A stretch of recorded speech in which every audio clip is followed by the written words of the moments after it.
Could you use a quick tip daily? How about a tip that can impact your day? My name is Raphael. Join me as I bring you tips by experts around the world. These experts have shared their knowledge and wisdom with me and will directly share them with you. Make sure to subscribe, like, follow, and comment, and I would love for you to become part of the New Tip Daily community.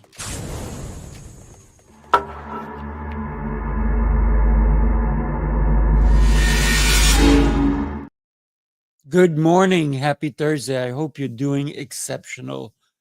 Today I want to talk about healing. There's so many ways we can heal when we get cut. It takes a little bit of time. And one of the questions that I've even asked so many times is, why does it take so long to heal? It's an instant to get hurt. Maybe sometimes it takes a little longer. Maybe it's a prolonged process. Maybe it's the first words that somebody says to us, but they keep repeating it, repeating it, and we allow it to enter and hurt us and hurt us and hurt us and hurt us. But when we stop,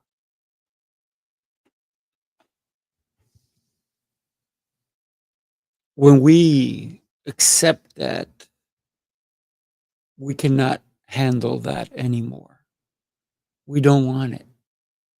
We don't want someone in our lives who is going to constantly hurt us in one way or another, whether it's physical. I'm talking about abuse. Verbal, that's also abuse. Or even an ailment. What if you're sick and tired of being sick and tired? Some people thrive. They thrive on having other people feel bad for them. They want people to acknowledge them. So sometimes they have to suffer for that to happen. And I don't believe that is the best way. You've known that person. They're constantly sick. Meanwhile, the doctor says they're not sick. They constantly complain about a pain or whatnot. Meanwhile, it's in their head. It's not in their body. Because they're looking for acknowledgement. If I cut my hand, I cut my body somewhere, the healing process, if it's not a huge wound, is going to start right away. We're going to stop the blood from going through. We may put a Band-Aid on it. We may put ointment on it. And then the healing process starts. You don't get cut today and tomorrow you're healed. It takes time. When the cuts are a lot bigger, we need assistance. Maybe we need stitches. And those take longer. And when it's a paper cut, it may be painful. Even a paper cut can be painful because it bothers us. But that heals really quick compared to a deep cut where we may need stitches. One of the things that will happen with a cut that's a little deeper than a paper cut is that the healing process brings scars, scar tissue. It's layer upon layer upon layer upon layer upon layer upon layer that's healing and healing and healing. And if you've ever gotten cut or even had an operation and there's a big scar, maybe you've had 7 stitches, maybe it's been 20 stitches.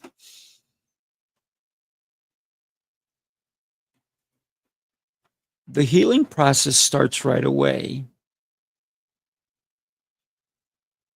The body is so incredible. This is superficial. What I mean by superficial means external. So my external body will heal, but does my internal heal as well? I'm talking about my mind and my soul and my heart. How do we make that into a healing process? Why is that so important? There have been so many people who have had plastic surgery to get rid of something they didn't like, maybe a big nose, a scar that was too deep on their face. Maybe they needed implants, or at least they thought they needed implants. They need to remove something, a mole, body fat, whatever it is. But if their mind does not remove, it does not matter if the doctor does. There have been so many studies on people who believe that they're too fat and they stop eating, and it becomes a problem. It becomes a health issue. And no matter how skinny they get, what they see in the mirror is a big fat person. And there's psychological and mental aspects that play into that healing process. We have body dysmorphia. We consider all the things that are not that important. What we should be looking for is the health of our body. How healthy am I? Am I eating right? Am I exercising? Am I moving? Am I sleeping? These are the things that allow us to heal at a much deeper level. It starts with our mind. If you are sick because of an ailment, cancer,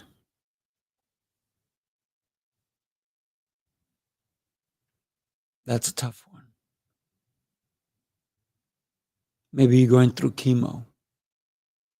Maybe you've had the flu, COVID. Maybe you had diarrhea. The thing with what I just mentioned, diarrhea, is that it can't last too long. Otherwise, you truly become super sick. But there's a healing process in everything. Our body's rejecting something. Our body is infected with a virus of some sort.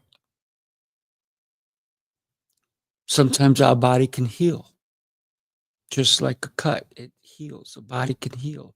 It sends all the right agents to that area to heal it. But when it comes to be something super extraordinary, we may need a doctor, a specialist to come in. There is so much that we need to heal from. The physical aspects, as painful as they may be, eventually will heal. We can come out of those things. Lawrence, my friend, Billy, thank you. Thank you for giving me a thumbs up. Healing doesn't have to be done alone. It starts with you, of course, but sometimes my good friend Jose Escobar and his wife Katie have 6 kids, and the youngest one, who's only 3 months old, all the way up to their seventh one, contracted RSV. The baby and the 2.5-year-old had to be hospitalized. They had to be flown to different hospitals. There was a chance that they may not make it. But prayer and the doctors using their expertise saved their lives. They spent 10 days in the hospital praying. I was praying. And so many people around the world were praying. They just got home last night. But I will continue to pray for them because that is a healing process that was not only based on their children being put on ventilators, based on the expertise of the doctors, based on their faith, their trust in God. The people who were helping their children would elevate them to a healthy state. Their faith was truly called upon. But I believe they both became closer as parents, better parents, more focused on what matters, which is their children and each other. But they let us in and allowed us to share in their grief and in prayer. And for that, I'm grateful that I was able to pray and will continue to pray for them. So consider when you're going through something, the healing process does not have to be by yourself. You can ask others to pray for you if you're sick or if a loved one is sick. Some people even helped financially. Some people offered Uber Eats and all kinds of things. They assisted with helping out with childcare and so forth, while 2 of their children were hospitalized and the other ones were homesick. So 2 of their 6 children were hospitalized. 3 were sick, and one of them, the 17-year-old Noah, was healthy, and he was able to step in and help. And so did their parents and grandparents. And the community came in and helped. You're not alone. You don't have to be alone. A healing is what we can do every day. We can heal from yesterday's mistakes even. We can forgive ourselves. That's part of healing. Forgiveness is part of healing. Forgive yourself for the mistakes you've made. Don't be so hard. Because when you're being so hard on yourself, you don't allow yourself to expand and grow from your mistakes. Thank you for allowing me to share with you today on my thoughts on healing. Every day when we can heal ourselves through prayer, through praise, you need to praise yourself. You need to look in the mirror and say, I am beautiful. I matter. Thank you. Thank you for allowing me to be here with you today. Have yourself an exceptional day, and I look forward to seeing you. Tomorrow I have an incredible human being, Nikki Cruz, And she's going to talk about pain. Pain. We have to heal from pain. How do we do it? Join me tomorrow. I look forward to seeing you. Have a great one. If you watch this on the replay, let me know what you thought. Take care.